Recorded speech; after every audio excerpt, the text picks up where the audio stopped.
Thank you very much for tuning in to Unity Fiji video. My name is Savenaca Narube. I'm the leader of Unity Fiji. There's been a lot that people have heard about our debt. In Parliament last week, there were a lot of mention about the debt. I'm sure many of us may be by now be very confused about where there's debt, who is telling us the truth, and what is the actual data on that. I hope that I can help resolve some of those confusion in this video. Debt is measured in many ways, but if we can just look at debt of government actually borrowing, and that's what we understand by debt. We go out and borrow, and that is our debt. Our debt has to be repaid in future. We pay the principal, and then we also pay the interest on that. So let's look at that. Where is this government debt? The figures are there in the government books. Our debt in 2006, when this government took over after the coup, was around $2 billion. The debt in 2019, before this COVID arrived, was about $6 billion. So debt had increased 3 times from 2006 to 2019. Now the COVID hit. So in 2020, and at the end of this year, we are looking at the debt of close to $8 billion. In this year alone, financial year alone, government had to borrow, this according to the budget, $2 billion in 1 year alone. So that's why it's increasing very, very fast. This is just government direct borrowing. So next year, we'll see the budget coming up in 2 months. I'm predicting there will be a lot of heavy borrowing as well. So I'm saying that our borrowing might go up to over $9 billion at the end of next year. So there's no argument whatsoever where we are on debt. It has grown significantly. It has exploded in the last 2 decades, from 2016. Okay. Given that debt, how much debt can a country like ours sustain? And this is where the problem, the confusion comes. How much debt can we sustain? See, this is the logic of borrowing. The government borrows, it spends that money that it borrowed in projects that gives us economic growth in future, gives us more jobs, gives the government more taxes to pay that debt. That's how it works. But this is where the danger is, and I've mentioned this before. The quality of government spending of that money that it gets from debt is very low. So that economic prosperity that debt's supposed to bring later on is not there because of the low quality of government spending. I'm talking about wastages, programs that does nothing. So when our borrowing is used for that purpose, it doesn't generate any economic growth. So that's the reason why we need to focus on government, the quality of government spending. We see our debt growing now by more than 10% of GDP in a year. In a year. Okay? And the economy is projected in the next 5 years to grow only by 2% or less on average. So that is big disparity. So ultimately, in future, with that low economic growth and high debt accumulation rate, we will struggle with the debt payment. And this is how this happens. Firstly, more and more money are used by government to pay interest. Interest payment was around $300 million in 2019. You know where it is now? It is close to $700 million of interest payment alone. When you spend that money on interest, what does that mean? It lessens the ability to spend money on other government expenses. That's what we call in economics, you're crowding out our spending. You know? And some of those spending perhaps are essential for welfare of our people. So more and more of that crowding out effect will happen. Ultimately, a government cannot pay its interest. It's what we call, it defaults on that loan.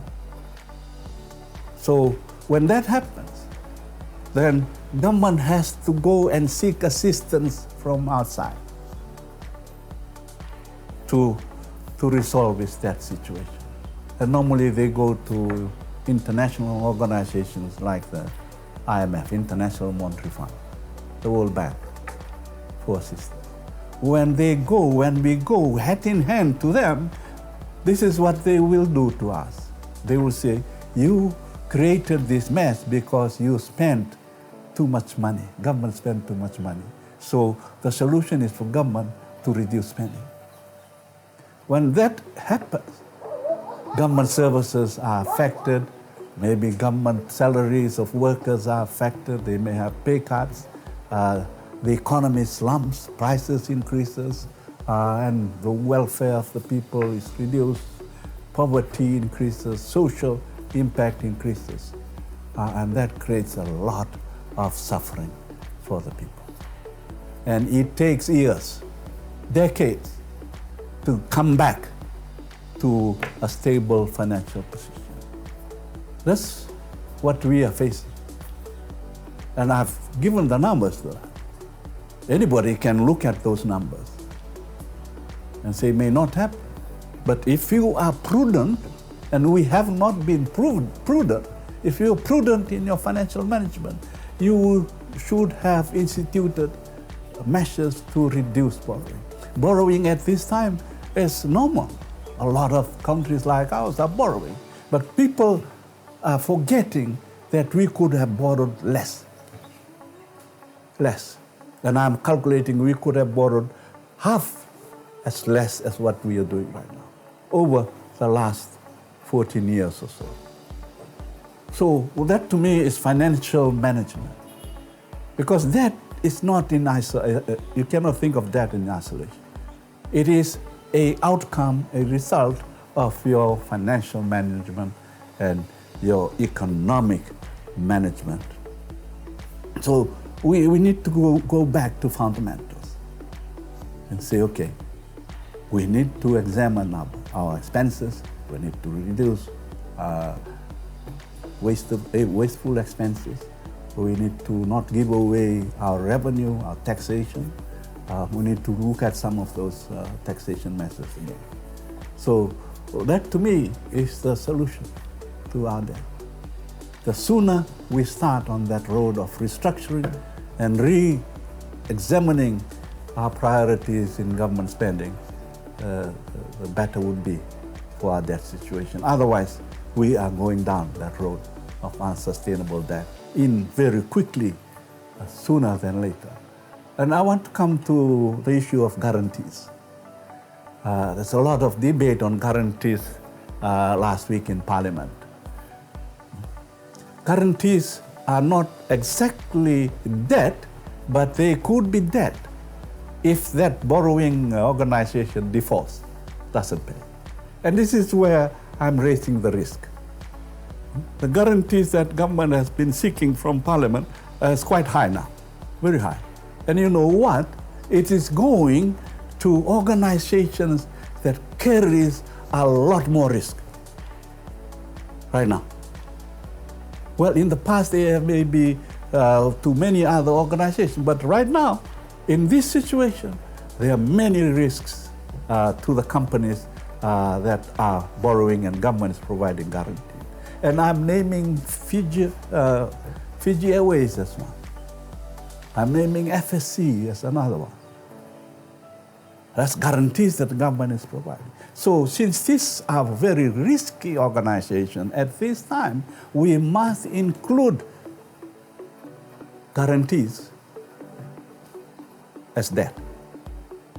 It's a prudent way of managing your debt.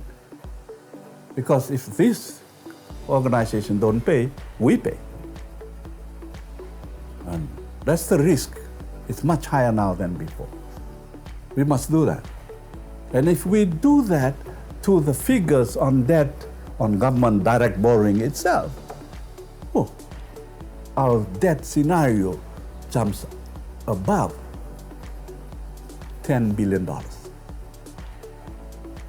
That in GDP numbers would be around over 110% of our GDP. And that to me is totally unacceptable. It's dangerous. Then in Parliament, they were also talking about the guarantee that government gives to FNPF. You know, our members' funds in FNPF are guaranteed by government. That's a guarantee that everybody don't raise, but it's government guaranteed. Okay? I'm asking that we now have a scenario that includes the FNPF guarantee. Why? Because we have seen the increasing government intervention in FNPF. And if you look around FNPF or similar organizations around the world that have failed, they have failed primarily because government has interfered into its investment and into its decision. And that's exactly what this government has been doing in FNPF in the last 10 years. That's why I'm bringing up the FNPF guarantee, that it needs to be included as a scenario in our debt. Now, our FNPF monies is around $6 billion. $6 billion. So you add that on to the guarantees and you add on to that direct government borrowing, we are well in excess of 150% of our GDP. Now that's the magic number, whether you like it or not.